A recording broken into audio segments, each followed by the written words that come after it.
Bismillah wa bihamdih. Assalamualaikum warahmatullahi wabarakatuh. Alhamdulillah. Alhamdulillah hamdal hamidin. Hamdal syakirin. Hamdal zakirin. Asyhadu an la ilaha illallah wahdahu la syarikalah. Wa asyhadu anna sayyidana Muhammadan abduhu wa rasuluhu la nabiyya ba'dah. Allahumma salli ala hadhan nabiyil karim imamina imamil ghurril muhajjalin sayyidina wa maulana syafi'il ummah Muhammadin sallallahu alaihi wa alihi wasallam. Allahumma aslih ummata Muhammadin sallallahu alaihi wasallam wa farij an ummati Muhammadin sallallahu alaihi wasallam warham ummata Muhammadin sallallahu alaihi wasallam wanshur wahfaz wa aid nahdlatal watani fil alamin wajma' kalimatal muslimin bihaqqi Muhammadin sallallahu alaihi wasallam. Amma ba'du. Yang saya hormati dan muliakan para guru dan para tokoh, para sesepuh Pinan Takmir Al-Hidayah dan seluruh keluarga besar, orang tua tiang, orang tua saya yang ada di kampung Muslim Candi Kuning. Kita doakan mudah-mudahan semua orang tua kita yang ada di tempat ini dan semua orang tua kita dimanapun yang masih hidup dipanjangkan umur oleh Allah Subhanahu wa Ta'ala. Ayah ibu kita yang masih sehat terus disehatkan, diafiatkan, dan yang telah wafat Allah Ta'ala rahmati. Allah Ta'ala jadikan kuburnya menjadi kebun surga, dilapangkan, diluaskan, dimudahkan. Amin, amin ya rabbal alamin. Para tamu undangan, para pimpinan masyarakat, Bapak Perbekal, Bapak setelah Perbekal apa namanya?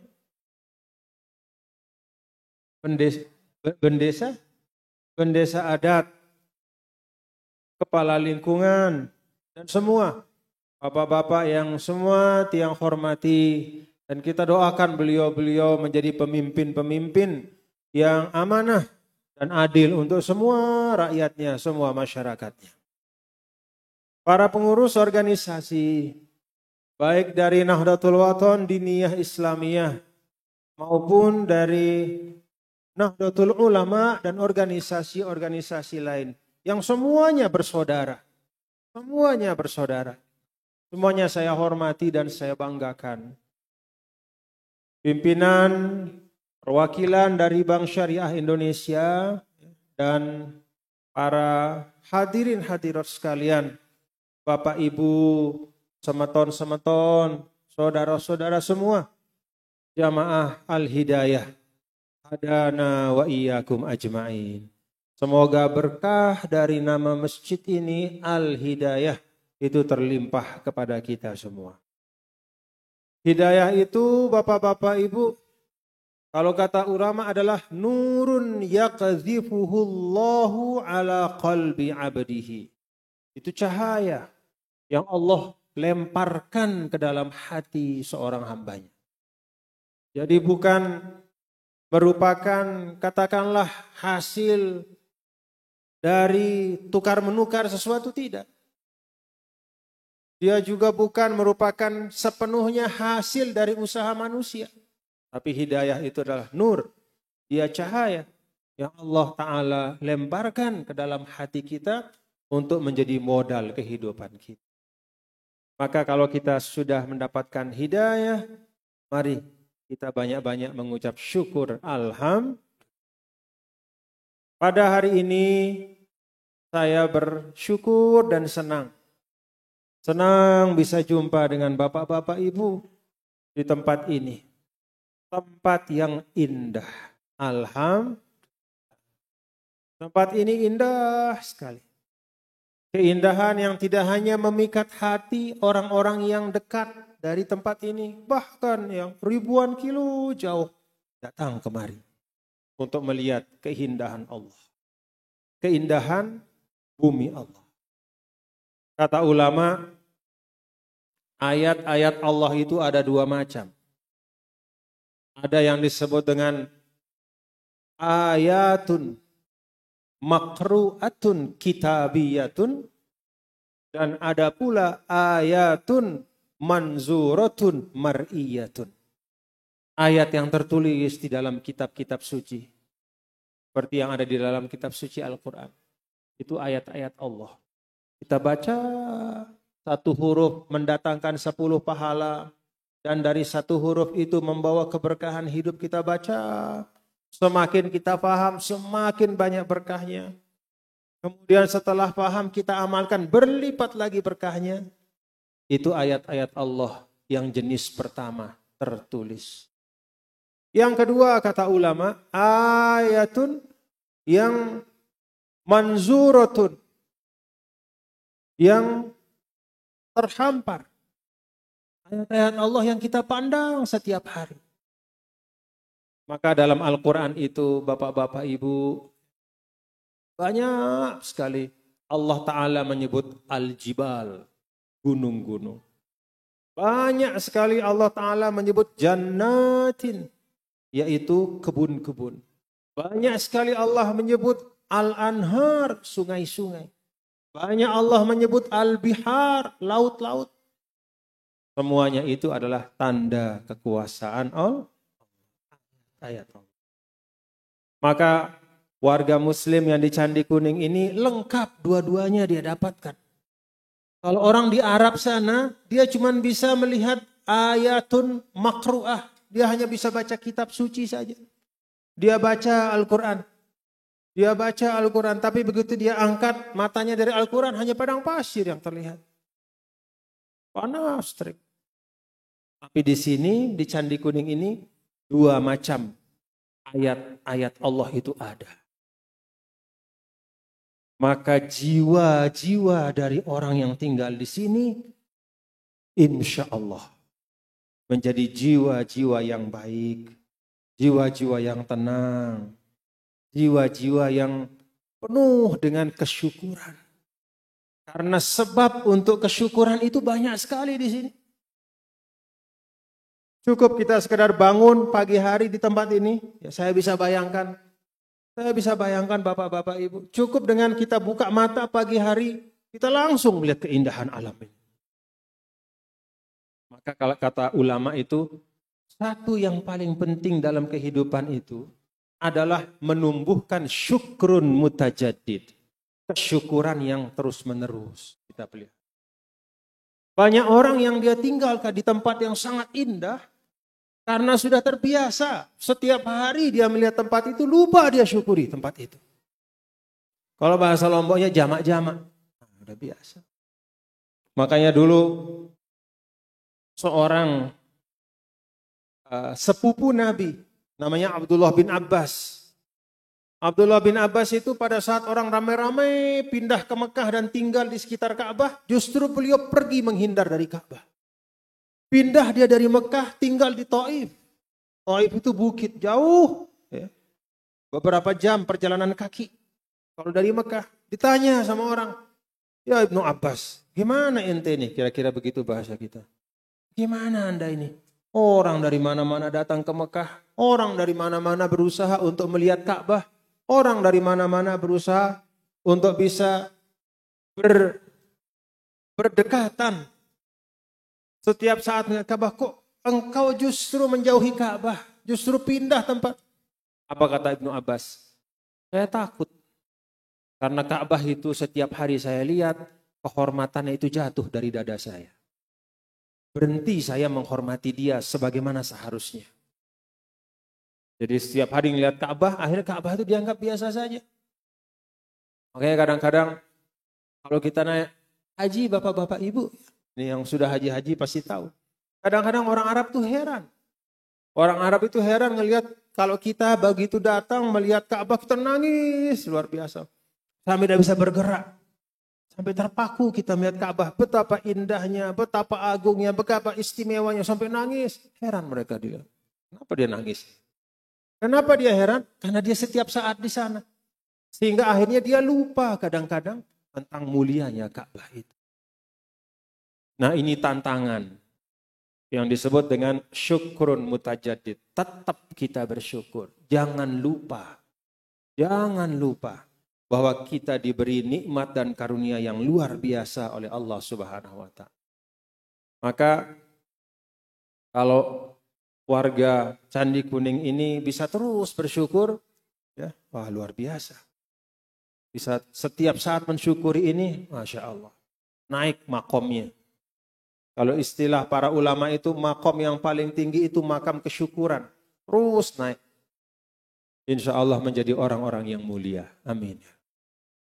Nah Bapak Ibu, itu yang pertama yang ingin saya sampaikan, mengajak untuk kita bersyukur. Alhamdulillah, ini luar biasa potensi yang ada di tempat ini. Tinggal bagaimana keindahan ini yang bisa kita pandang dengan mata kita, bisa kemudian kita lengkapi dengan jalan-jalan atau wadah untuk meningkatkan kualitas iman takwa kita. Alhamdulillah kita punya masjid yang sangat indah. Ada tugas untuk kita semua. Ada masjid, ada sekolah. Alhamdulillah. Sekolahnya maju? Alhamdulillah. Kalau guru kita, ya, kakek dulu Al-Maghfurullah Maulana Syekh, diberikan kunyah Abul Madaris wal ayah dari sekolah dan masjid. Karena memang dua ini penting betul untuk umat Islam. Untuk bangsa kita itu penting betul. Al-Madaris, madrasah, wal masajid, masjid. Itu dua tempat yang merupakan wadah kita. Itu rumah kita. Jadi masjid ini rumah kita. Ya. Rumah kita di mana di situ kita mengokohkan terus menerus iman dan takwa kita. Madrasah juga rumah kita. Tempat kita mengasah ilmu pengetahuan kita. Dan dulu pada masa baginda Nabi besar Muhammad Sallallahu Alaihi Wasallam, dua fungsi itu hidup di tengah-tengah umat. Jadi tempat untuk beribadah dan tempat untuk menuntut ilmu. Kalau alamnya seindah ini, masjidnya sebagus ini, madrasahnya juga maju, Masya Allah, apa yang kurang di tempat ini? Alhamdulillah. Tinggal banyak-banyak syukur saja. Bapak-bapak, ibu, hadirin dan hadirat sekalian, dalam kesempatan ini, tadi diberitahu bahwa tema kita adalah tentang wasatiyatul Islam. Islam wasatiyah. Apa yang dimaksudkan dengan wasatiyatul Islam itu? Mari kita lihat dalam Al-Quran. Allah Subhanahu wa Ta'ala menyampaikan tentang sifat orang beriman. Orang-orang beriman atau masyarakat Islam. Masyarakat yang beriman itu kayak apa? Allah Subhanahu wa Ta'ala sampaikan, wa kadzalika ja'alnakum ummatan wasata. Litakunu syuhada'a 'alan nas wa yakuna ar-rasulu 'alaikum syahida. Kami jadikan kalian semua itu menjadi ummatan wasata. Umat pertengahan. Arti dari pertengahan itu yang paling mendasar kata ulama ada dua. Yang pertama khiyaron dan yang kedua udulan. Udulan wa khiyar. Jadi ummatan wasatan itu umat yang adil. Yang pertama. Lalu yang kedua, umat yang khiyar, yang terbaik. Adil dan terbaik. Apa makna adil, Bapak-bapak? Secara sederhana, keadilan itu kata para ulama adalah wad'u syai' fi mahallihi. meletakkan sesuatu pada tempat. Itu adil. Di dalam semua hal kehidupan kita, meletakkan sesuatu pada tempatnya itu mencakup semua ibadah kita, muamalah kita, di dalam keluarga. Maka wasatiyah itu di dalam keluarga adalah istri mengetahui persis apa tugas dan kewajibannya. Dia istri, dia bukan suami. Istri tetap istri. Wasatiyah dalam keluarga itu, kita sebagai laki-laki tahu persis apa tugas dan tanggung jawab kita. Nah, suami dan istri yang melaksanakan dengan baik tugas dan tanggung jawab, itulah ummatan wasata. Kenapa? Mereka sudah mampu menempatkan sesuatu pada tempatnya.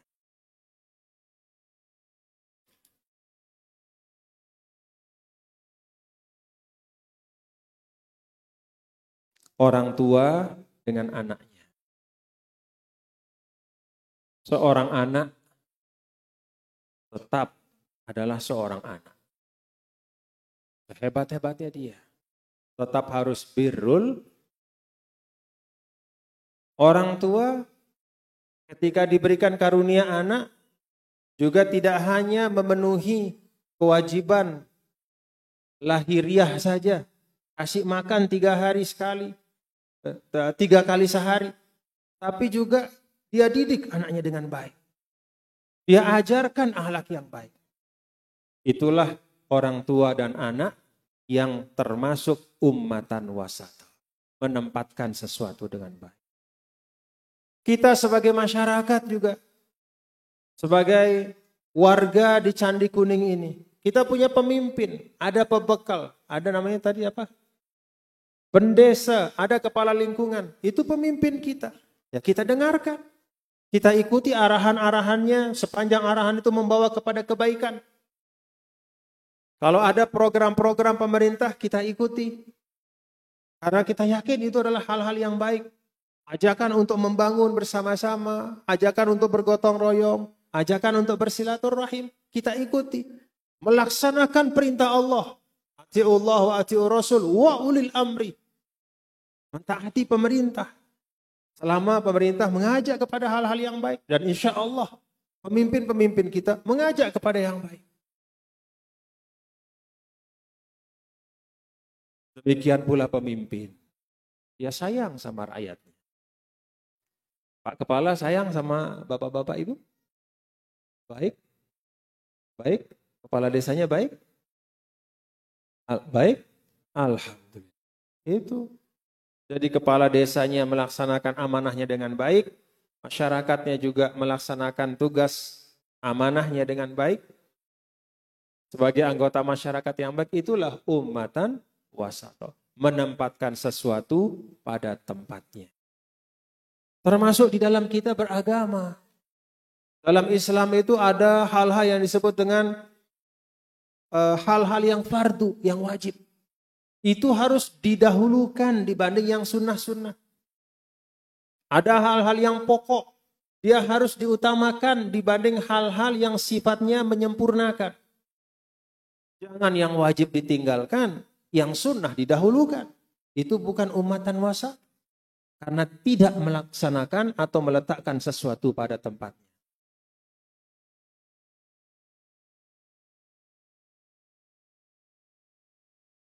Kita ini bapak-bapak dan ibu jamaah sekalian, umat Islam, kita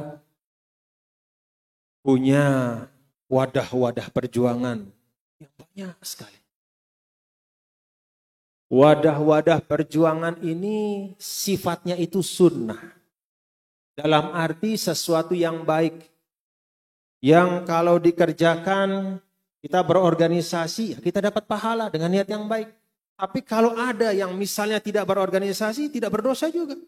Dia sesuatu yang sifatnya menyempurnakan. Tapi bukan merupakan pokok agama. Nah, jangan sampai kita berorganisasi yang merupakan sesuatu yang sunnah, lalu kita dahulukan di atas sesuatu yang wajib. Misalnya, silaturahim itu wajib. Tapi gara-gara beda organisasi kita tidak mau saling tegur sapa. Artinya apa? Silaturahim yang wajib kita tinggalkan untuk mengejar satu fadilah, yaitu suatu amalan sunnah. Itu berarti tidak menempatkan sesuatu pada tempatnya, mendahulukan yang sunnah dan meninggalkan yang wajib. Maka yang terbaik adalah silaturahim antar umat ini kita jaga, kita perkuat, karena itu yang paling wajib. Lalu kemudian kita sempurnakan, silahkan mau berorganisasi, majukan masing-masing organisasinya dengan tanpa memutuskan silaturahim satu sama lain. Itu umatan wasata. Tahu mana yang didahulukan dan mana yang merupakan penyempurna. Nah, karena itu kalau ada beda-beda ya sedikit misalnya, itu sering saya sampaikan di banyak kegiatan. Ada yang bertanya kepada saya misalnya tentang hukum celana sampai melewati sampai kena mata kaki. Ya. Apa hukumnya kalau celana yang cingkrang atau celana yang, saya sampaikan bahwa itu bukan merupakan pokok agama. Yang mau melakukan sesuai dengan pilihannya, ada yang mau pilih celana kayak begini, kayak begitu, silakan saja. Tapi jangan sampai kalau kita melihat ada orang yang misalnya kita pilih, menurut kita adalah sunnah untuk memendekkan celana, lalu kita lihat orang pakai celana yang biasa-biasa, lalu tidak mau kita tegur sapa. Atau kita anggap diri kita lebih mengikuti sunnah dibanding dia. Hati-hati. Putus silaturahim, rusak pergaulan hanya karena sesuatu yang sebenarnya bukan merupakan pokok agama. Mari kita bertemu pada hal-hal yang pokok, yang penting. Kita ini umat Islam. Kita ini umat Islam disatukan oleh Allah Subhanahu wa taala di dalam hal-hal yang paling penting. Termasuk kita juga sebagai bangsa Indonesia dalam konteks sebagai berbangsa. Kita juga punya kesepakatan-kesepakatan terpenting. Itu yang kita rawat dulu. Pokok-pokok kita berbangsa itu kita jaga. Kalau ada perbedaan-perbedaan antara satu sama lain kita sebagai anak bangsa, itulah sunnatullah. Yang Allah Ta'ala memang takdirkan kita harus berbeda. Kan kalau Allah mau ciptakan kita mukanya sama, bisa enggak? Bisa enggak kita ciptakan mukanya sama? Bisa. Allah Ta'ala ingin ciptakan kita ini satu agama semuanya, bisa atau enggak? Bisa. Kan kun, fayakun. Kan yang menciptakan bapak ibu kita Allah. Yang ciptakan bapak-bapak semua, bapak ibu kita semua ini Allah semua. Yang ngatur semua Allah Ta'ala. Maka ketika lahir perbedaan di dunia dengan penuh keragaman, kita harus meyakini bahwa itulah memang yang Allah kehendaki. Itulah yang Allah kehendaki. La yus'alu amma yaf'al. Jangan nanya, kok Allah bikin kita macam-macam ya? Kenapa enggak Allah bikin kita satu macam saja? Kok Allah bikin kita beda-beda? Baik dari sisi ilmu, baik dari sisi harta, baik dari sisi jabatan, baik dari sisi akidah, baik dari sisi kelamin, baik dari sisi budaya, adat, istiadat, segala macam. La yus'alu amma yaf'al. Jangan tanya, kenapa Allah menciptakan kita berbeda? Ketika Allah sudah menciptakan ini, mari kita syukuri. Alhamdulillah. Dan inilah Bapak-bapak, Ibu, saudara sekalian ya. Hikmah dari banyak sekali perbedaan. Termasuk yang dulu ada sejak ya, datang Islam di Jazirah Arabia itu, manusia yang ada dan hidup di Jazirah Arabia itu sudah berbeda-beda. Macam-macam. Ada yang menganut agama Kristen, Yahudi, ada orang-orang Badui, orang-orang yang katakanlah al-musyrikun, itu semua ada. Tapi ketika Nabi kita, Nabi besar Muhammad Sallallahu Alaihi Wasallam sampai ke Madinah, yang beliau lakukan itu bukan mengurusi akidah dari satu persatu orang yang ada. Dakwah itu bukan dengan mengadili akidah orang, tidak. Apa yang Rasul lakukan pertama-tama setelah membangun masjid, membuka pasar, adalah mempersaudarakan penduduk Madinah yang berbeda-beda agamanya. Itu yang disebut dengan Mitsaqul Madinah. Dipersaudarakan dalam arti diikat. Kalau ada di antara kita yang diserang oleh siapapun dari luar, maka yang lain wajib membela. Itu ada di Piagam Madinah. Kalau orang Yahudi diserang oleh orang luar, umat Islam wajib membela mereka. Kalau umat Islam diserang oleh orang dari luar, orang Yahudi wajib membela mereka. Antara penduduk Madinah satu sama lain membela saudaranya, membela kehormatannya, membela jiwanya, membela hartanya. Itu Mitsaqul Madinah. Alhamdulillah, kita di Indonesia sudah ada wadah kita. Ya sudah, kita sampaikan dakwah dengan caranya yang baik. Bukan dengan mengumpat orang, bukan dengan menghujat orang. Dakwah itu mulia, jalannya harus mulia. Dalam Islam antara tujuan dengan cara itu satu. Tidak boleh kita menempuh cara yang mulia dengan cara yang menempuh tujuan yang mulia dengan cara yang hina. Dan tidak bisa pula kita menempuh tujuan yang hina dengan cara yang semulia apapun juga tidak ada artinya. Dua hal itu harus menyatu. Tujuan yang mulia harus ditempuh dengan cara yang mulia. Itu tugas kita yang pertama, sampaikan.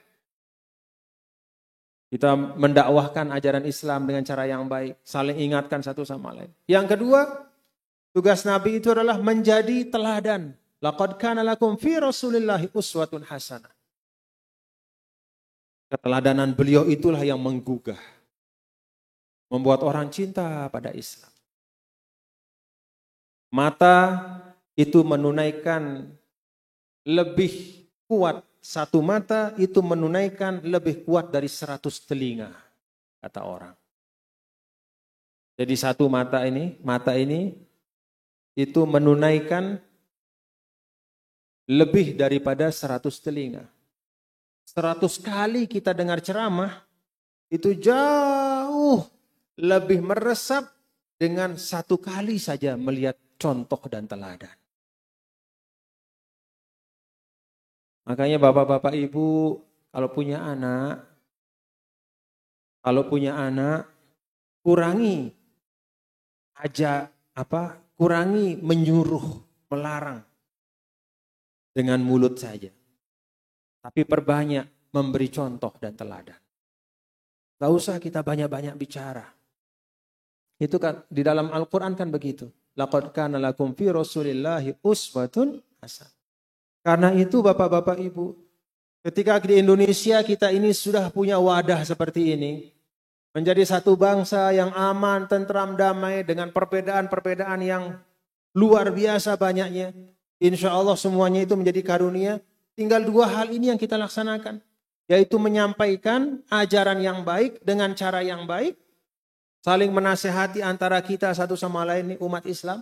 Dan yang kedua, menjadikan diri kita teladan kebaikan. Menjadikan diri kita teladan kebaikan. Dan tidak harus jadi tuan guru, tidak harus jadi kiai, tidak harus jadi orang yang berilmu banyak, tidak harus menjadi tokoh untuk bisa menjadi teladan. Cukup dengan memastikan bahwa yang kita lakukan itu sesuatu yang baik dan bisa menjadi contoh bagi orang lain. Kalau ada jalan ke masjid ini yang rusak misalnya, tidak harus kita teriak dari dari corong ini, bapak-bapak ibu kumpul, ayo mari kita rapikan jalan kita ke masjid. Tidak harus begitu. Cukup kita ambil pacul, lalu kita rapikan sendiri, insya Allah yang lain juga akan ikut. Itu kekuatan dari keteladanan. Dulu Nabi SAW itu tidak punya pelatihan keberanian untuk sahabatnya, nggak pernah punya. Misalnya kalau sekarang kan beliau ini misalnya tentara itu ada latihannya, latihan lari, betul nggak? Ya latihan setiap pagi lari, kemudian sambil mengeluarkan apa itu yel-yel, apa yelnya kalau? Betul, pokoknya yel-yel, ya. Teriak mengeluarkan semangat, terus dilatih. Dulu Rasulullah SAW tidak punya program seperti itu untuk sahabat-sahabat beliau. Tapi keberanian, perwiraan, bahasa kita kejantanan, kewanenan, ya, kewanenan dari para sahabat itu tidak ada yang menandingi. Kenapa? Dalam sebuah hadis, sahabat mengatakan, suatu ketika kami mendengar suara gemuruh dari luar kota Madinah. Kami kaget. Pagi-pagi sebelum subuh ada suara gemuruh. Kami kaget, lalu kami keluar dari rumah. Kami lari ke kuda-kuda kami naik kuda, kami memacu kuda kami menuju ke arah suara itu. Tiba-tiba Nabi SAW sudah kembali dari arah suara itu dan mengatakan kepada kami, pulang, gak apa-apa, aman kita semua. Rasul sudah kembali dari tempat itu. Itu pemimpin keteladanan. Jadi kalau mau mengajarkan keteladanan tentang keberanian, maka karakter berani itu harus tampak dari pemimpin itu sendiri. Jadi Nabi tidak harus beliau membuat modul pelatihan sistematis, cukup dengan keteladanan beliau. Ribut, sahabat lari ke arah itu pun setelah berpikir sambil agak takut, ini suara apa gitu. Tiba-tiba Nabi sudah balik dari situ. Sambil mengatakan, dah apa-apa yuk, pulang. Masya Allah. Itu keteladanan tentang keperwiraan dan keberanian. Nabi SAW juga tidak banyak menyampaikan tentang katakanlah ya misalnya tentang kewajiban menjalankan sholat sunnah tertentu. Nabi tidak banyak bicara, tapi Nabi melakukannya. Maka kata para sahabat, kami melihat Nabi selalu melakukan sholat sunnah setelah sebelum asar 4 rakaat misalnya. Maka tahu semua, berarti itulah sunnah Rasul. Tidak ada Nabi mengatakan, yo